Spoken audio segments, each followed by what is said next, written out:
Iniciando a conversa de redação, participação do Eduardo Costa, da Edilene Lopes e da nossa colunista de economia, Rita Mundim. Você, ouvinte da Itatiaia, também pode participar, opinando pelo WhatsApp do jornalismo, 99996-7074.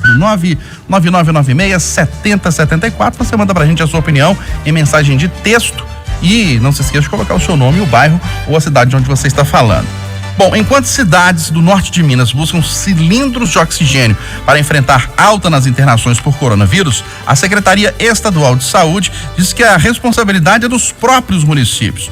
No Triângulo, o esgotamento de leitos de UTI preocupa autoridades. E Belo Horizonte está perto de um colapso no sistema de saúde. Rita Mundim, bom dia mais uma vez.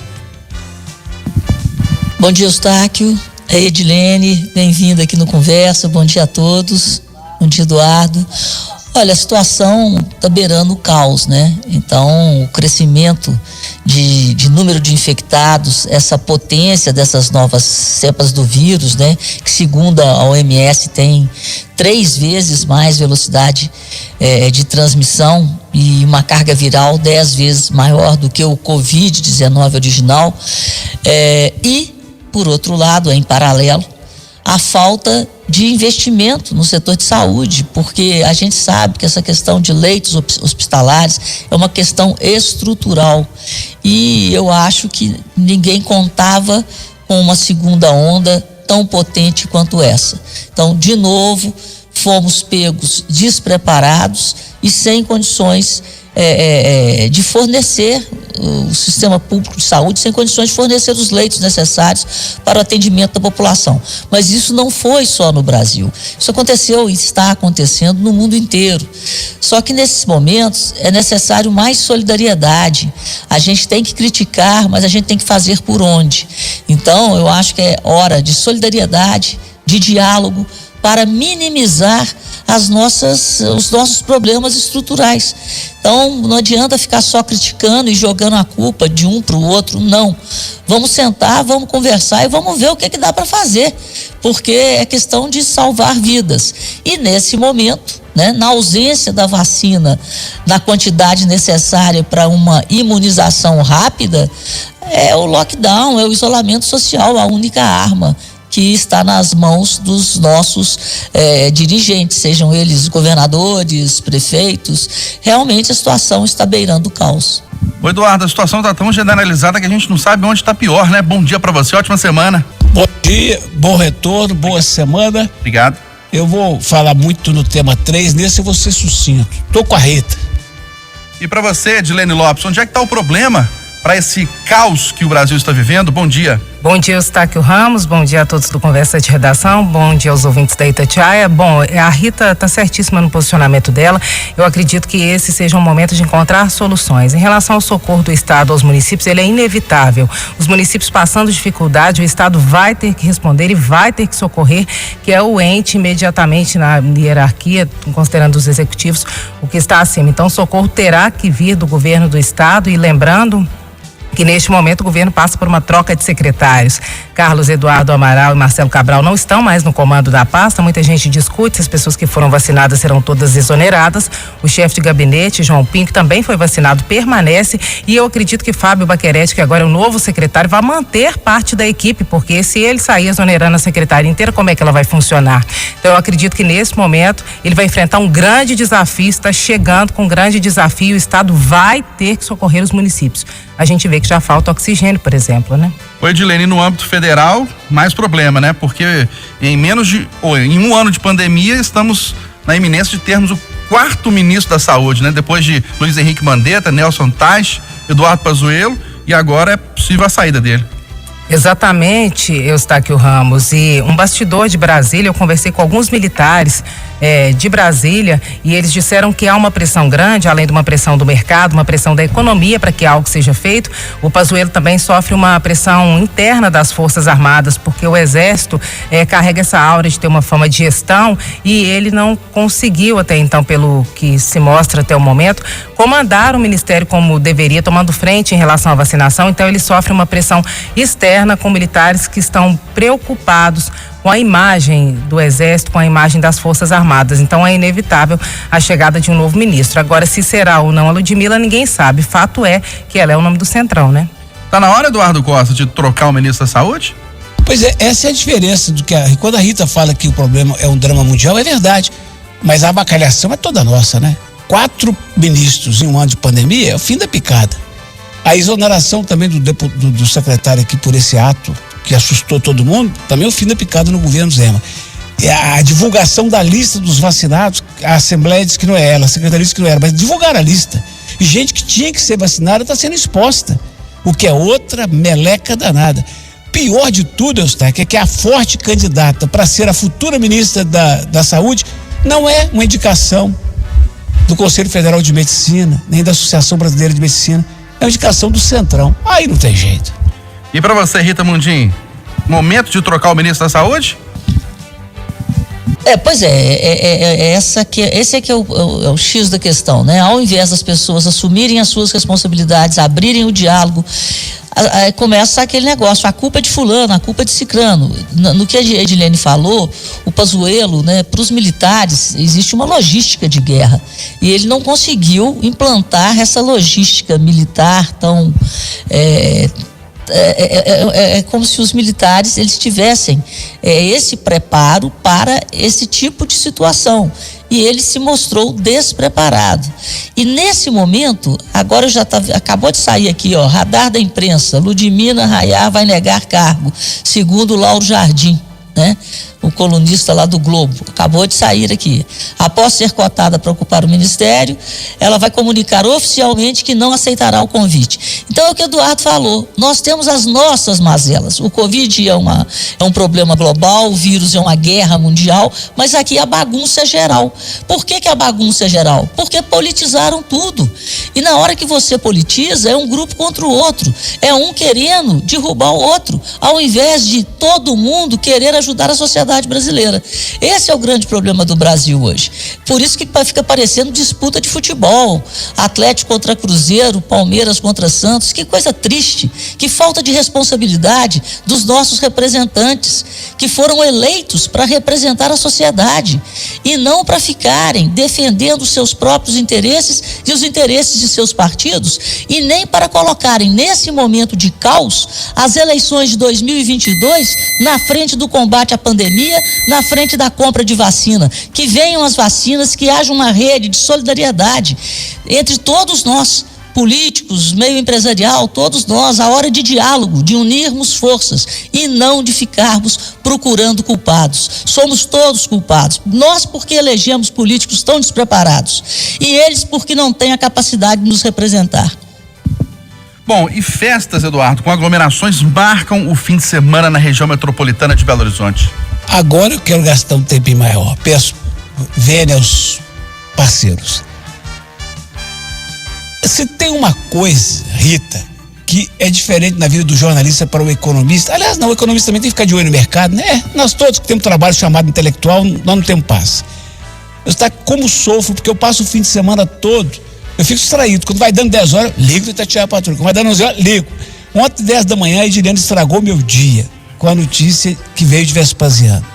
Estragou meu dia. O promotor de Vespasiano, Eustáquio, não contaram para ele que o Supremo Tribunal Federal delegou aos gestores administrativos e executivos a gestão da crise. O presidente da República eles proibiram de entrar. Quer dizer, não é que proibiram, mas disseram, isso é com o executivo. Aí o promotor de Vespasiano mete uma recomendação aos prefeitos de São José da Lapa e Vespasiano, proibindo toda e qualquer ação contra as festas, contra as aglomerações, contra o toque de recolher, intimidando os prefeitos. E não satisfeito, manda uma recomendação à Polícia Militar, avisando que era para se abster de tomar providência. Como é que fica a cabeça do tenente se ele tem uma ordem do governador e do prefeito para agir, para evitar a esculhambação, e tem uma ameaça do promotor? Não bastasse esse absurdo, senhoras e senhores, os promotores, os procuradores, os advogados dos municípios foram falar com a juíza de plantão, que não estava nem em São José e nem em Vespasiano, estava em Santa Luzia. Funciona assim. Ficaram 9 horas na porta da juíza, ela não os recebeu. Então eu já conversei com a Maria Cláudia, uma das pautas nossas hoje é essa, é ir ao Ministério Público para saber se a autonomia funcional desse promotor o autoriza a cometer aquilo que eu chamo de abuso de autoridade, que está na lei agora. Isso é abuso de autoridade. E ao Tribunal de Justiça, lá no Ministério Público, tem o doutor Jabas, que eu conheço há 40 anos e gosto muito. E sei que ele não vai concordar. E no Tribunal de Justiça, eu não conheço o presidente, o Gilson, mas gosto da atitude dele, para ver com ele se uma funcionária pública que está de plantão pode se recusar a receber uma parte de 2 municípios no momento de pandemia. Se for correta a atitude dessa juíza, ou se ela deve ser punida? Agora nós aqui na Rádio Itatiaia, com a responsabilidade que Deus nos deu, com esse privilégio de falar nesse microfone, Eustáquio, nós temos que gritar contra essas autoridades, porque depois da Constituição de 88, sabiamente, promotores e juízes ganharam muito poder, e eles merecem, para não ser vítima de politicagem e tal. Só que alguns extrapolam. Então alguém tem que dizer para esse promotor de São José da Lapa e de Vespasiano, que o meu irmão Jair, que mora em Inácio de Carvalho, que é bairro de São José, acabou com a esperada dele há 2 semanas, por tempo indeterminado, na casa dele, porque tem consciência que o trem está matando. Fosse eu, prefeito de Vespasiano ou de São José da Lapa, mandaria um ofício para o promotor. Toda vez que alguém estiver morrendo aqui por falta de leito, eu vou mandar para a porta do senhor. Toda vez que faltar UTI, eu vou mandar procurar o senhor para o senhor resolver. É o fim da picada. E agora é uma sugestão minha para o promotor. Se o senhor é tão bravo assim e se mete na seara alheia, por que o senhor não enfia uma ação contra o Bolsonaro e o Zema, que só mandaram, contra o capitão Bolsonaro, o general Pazuello e o Zema, que só mandaram na primeira remessa 98 doses de vacina para São José, que tem 25 mil habitantes. Eustáquio, tem uns caras que a Rita acabou de falar, sabe, é meia dúzia fazendo força para um lado, meia dúzia fazendo para o outro. Tem uns caras que alguém tem que botar freio neles, Eustáquio. Pois é, Edilene, autoridades batem cabeça e a população age, ou boa parte da população age de forma irresponsável com essas aglomerações e ainda intimidando, né? Gente colocando no WhatsApp fotos, né? No WhatsApp não, no Instagram, colocando fotos das aglomerações, falando assim, vamos compartilhar para dar mais polêmica ainda. É muito difícil, Eustáquio Ramos, parece às vezes inacreditável. Eduardo Costa, eu jamais queria estragar seu domingo. Não foi por querer, viu, meu amigo? Mas ontem às 7 horas da manhã eu liguei para o prefeito de São José da Lapa e também para a prefeita Ilse. Eu falei, prefeita, acordei o senhor? Ele, não, eu estava bem mais cedo, estava bem acordado, não me acordou não.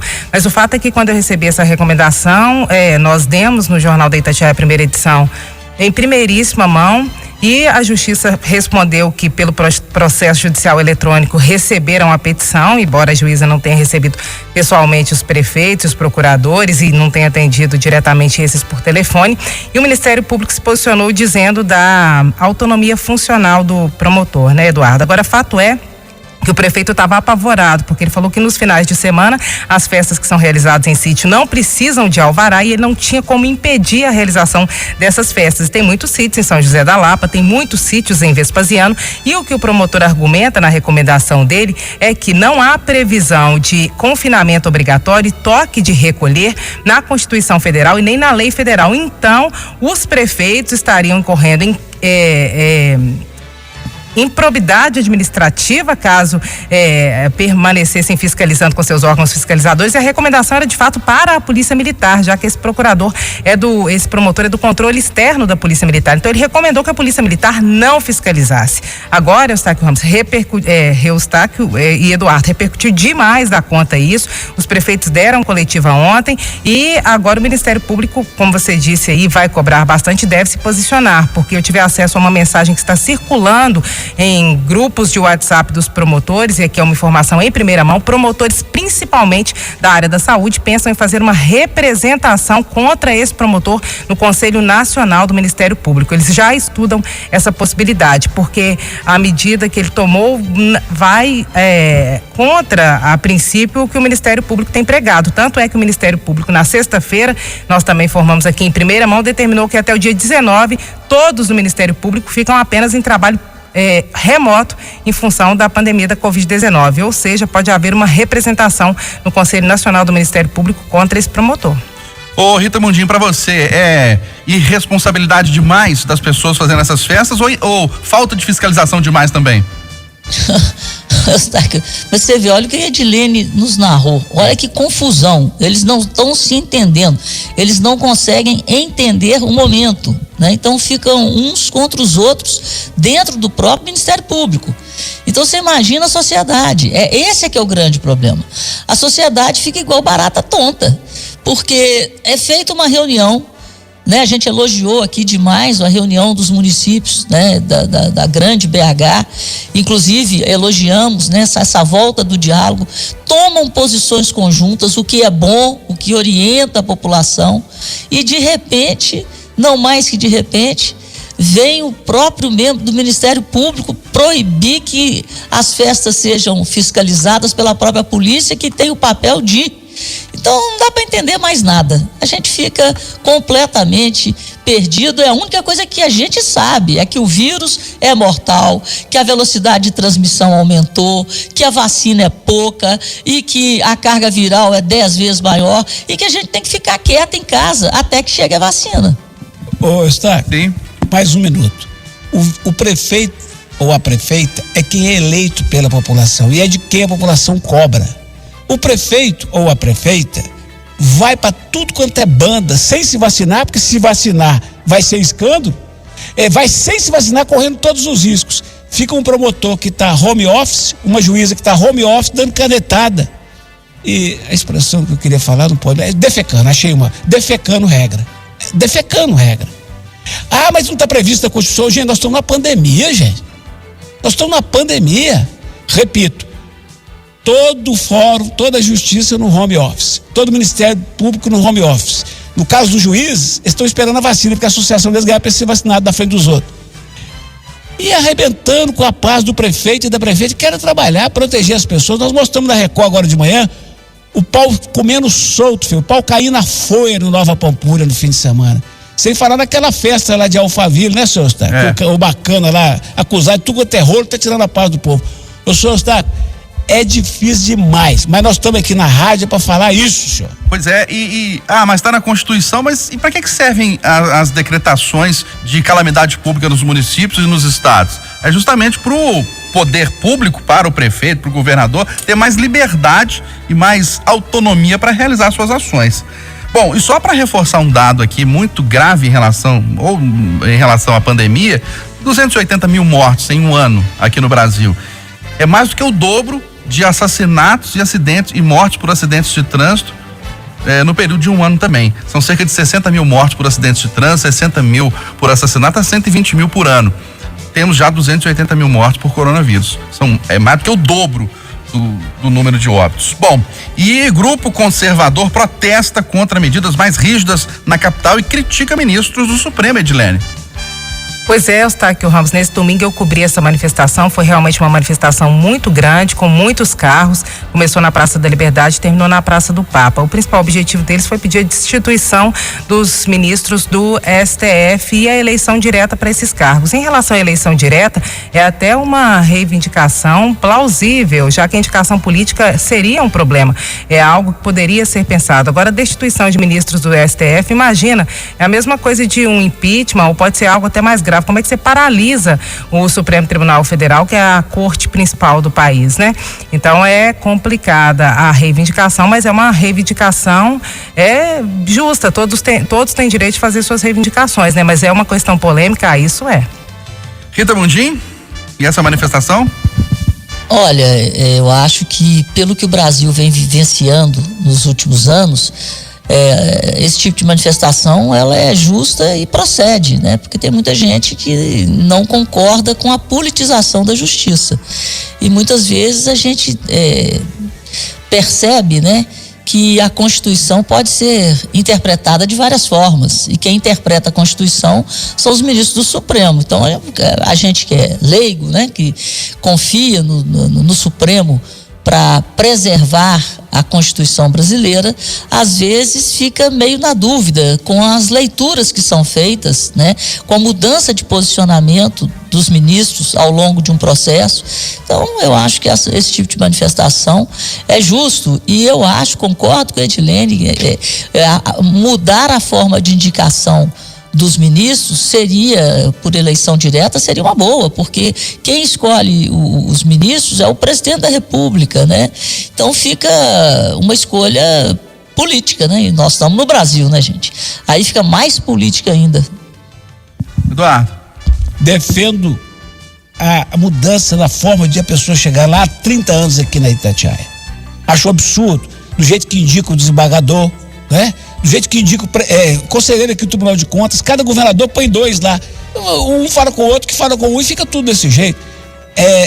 Com todo o respeito que o Supremo nos merece, né? Nada de ameaçar ministro, de tirar de ministro lá da força. Agora, para mim, é das manifestações mais corretas que existem. É preciso mudar o jeito de ministro chegar lá. Isso só seria possível com a Constituição, a Constituinte exclusiva que eu defendo tanto. Eustáquio, primeira manifestação que tiver nesse sentido, depois que eu me vacinar, eu tô dentro. É um absurdo. Nós não somos obrigados a aguentar algumas coisas que alguns ministros do Supremo fazem e falam. Primeira coisa, eles deviam falar só no processo. Eles fazem palestra todo dia, viagem para o exterior todo dia, dá entrevista todo dia, passa informação em off todo dia, faz futrica todo dia e toma cada decisão de arrepiar os cabelos da gente. Tô com as ruas e não abro. Vamos mudar o jeito de constituir a nossa Suprema Corte, que tem sido, raras exceções, um péssimo exemplo para o Brasil. Isso aí, 8h59, encerrando a conversa de oração, só para a gente reforçar aqui nossa corrente de orações para o nosso companheiro Jefferson Rocha, lá do Vale do Aço, que perdeu a mãe recentemente por Covid-19 e está lutando também contra a doença, e é um guerreiro da notícia que nos acompanha todos os dias, trabalha conosco todos os dias, e a gente reforça aqui os pedidos de oração e de corrente positiva para a plena recuperação dele. 8h59 em Belo Horizonte, final.